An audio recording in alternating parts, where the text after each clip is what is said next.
دنیا کا نشہ لگ گیا ہے۔ آج آپ کو پتا ہے نشے بھی دو طرح کے ہوتے ہیں، اس دنیا کے اندر نشے دو طرح کے پائے جاتے ہیں۔ ایک نشہ ہے رب عز و جل کو راضی کرنے کا، کیا ہے؟ ایک نشہ ہے اپنے رب عز و جل کو راضی کرنے کا، جو ہمیں صحابہ، اسلاف، تبع تابعین کی سیرتوں سے پتا چلتا ہے کہ جنگلوں میں، بیابانوں میں نکل کر اپنے رب تعالیٰ کو یاد کرنے کے لیے نکل گئے۔ یہ بھی ایک نشہ ہے۔ نشہ کوئی چیز اگر حد سے زیادہ چاہنے لگو، کرنے لگو، وہ نشہ بن جاتی ہے۔ کیا بن جاتی ہے؟ نشہ بن جاتی ہے۔ تو جو اپنے رب تعالیٰ سے اتنی محبت کرے کہ جنگلوں میں عبادت کے لیے نکل جائے، یہ بھی نشہ بن جاتا ہے۔ اور دوسرا جو اس دنیا میں نشہ ہے وہ یہ نشہ ہے پیسے کا۔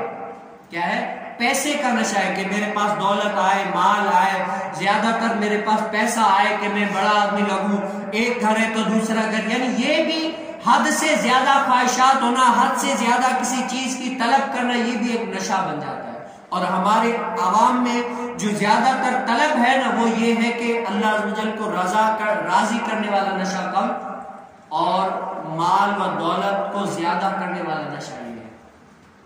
اور یہ نشہ اللہ عز و جل کو راضی کرنے والا ہمیں کہاں سے ملے گا؟ اللہ عز و جل کے نیک بندوں سے ملے گا۔ اللہ عز و جل کے نیک اولیاء کے تلووں میں بیٹھے گا، ملیں گے۔ اللہ عز و جل کے جو نیک اولیاء ہیں ان کے تلووں میں بیٹھ کر وہ ہمیں اللہ عز و جل کی رضا ملے گی۔ آج علم دین سیکھنے کے لیے لوگ جتنی تڑپ نہیں کرتے نا، پہلے کے لوگ جتنا علم دین سیکھنے کے لیے ٹائم لگاتے تھے اتنا کہیں بھی نہیں لگاتے تھے، ایسے علم دین کے فضیلت